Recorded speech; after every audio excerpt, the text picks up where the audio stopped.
Last month, an advisory panel with the Centers for Disease Control and Prevention recommended that adults and children no longer receive flu vaccines containing thimerosal.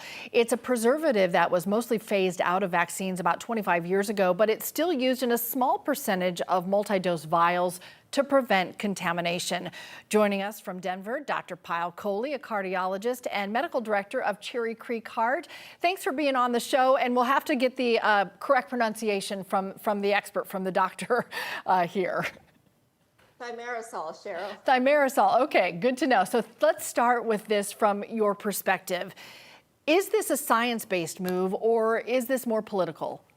You know, it's funny that the spotlight has been turned onto thimerosal because it's been around since the 1930s. So really this is not driven by science because there is no new science about this compound. It's a preservative that we use in vaccines, multi-dose vaccines, to help them, prevent bacterial and fungal contamination.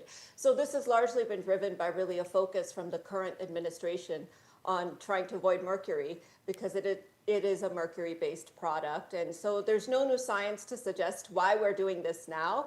But it's interesting because it's come up now in so many discussions. Yeah, we see so many online forums, so much on social media. You mentioned it's a mercury-derived preservative.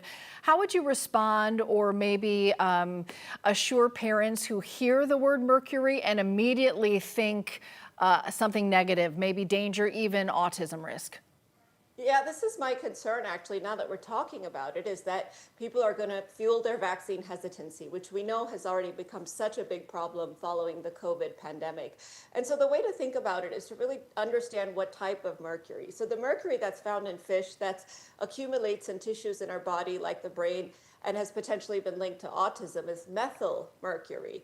This product has a breakdown called ethyl mercury, so a different type of mercury that doesn't accumulate in the body. Now, in animal studies, ethyl mercury, which is what thimerosal contains, has been linked to some oxidative stress, but this has not shown to be true in humans. So the first thing is it's different types of mercury. The second thing is, as you mentioned, the product has been phased out for over 25 years, and yet we've seen an increase in autism, not a decrease. So if it was linked to autism, one might expect to see a decrease. So the analogy that I like to use is like, regular alcohol versus rubbing alcohol. They both have the word alcohol in them, but certainly one is safe to drink and the other isn't. That's a great example. And this conversation is why it's so important to hear from a medical professional, to go a little deeper than maybe a 15-second video online, because there's a lot of nuances that help us understand the scientific issue and make those decisions for our families. Just to reiterate, is there any legitimate health reason today to avoid thimerosal in small number of vaccines that still contain it? So for the majority of Americans, the World Health Organization, the CDC, and the FDA, and the American Academy of Pediatrics have unanimously said there's absolutely no reason to avoid thimerosal. Get the vaccine, get yourself, your children, your family members protected. Now, there are three sort of subgroups that may want to think about avoiding it. One is somebody who has a true allergy to thimerosal, which is very rare.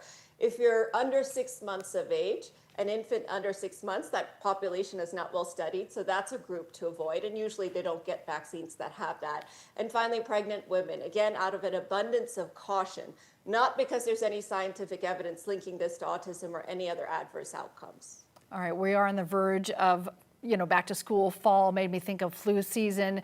Could limiting these multi-dose vaccines impact how many flu shots could be available? Really, it can. And this is my biggest worry as a physician, is that what are we doing by cutting off our supply chain? After the pandemic, we've already had supply chain issues. And we know that multi-dose vials are easier to make, they're easier to ship, easier to store, easier to administer, especially in low-income areas. So by cutting it out altogether, we may really choke the vaccine supply in some of those socioeconomically disadvantaged neighborhoods, which means less flu shots, which means more infection, more adverse outcomes. All right, these decisions we make not only impact ourselves and our households, but the communities around us. So we really appreciate your insight. Dr. Payal Kohli, thanks so much for the time.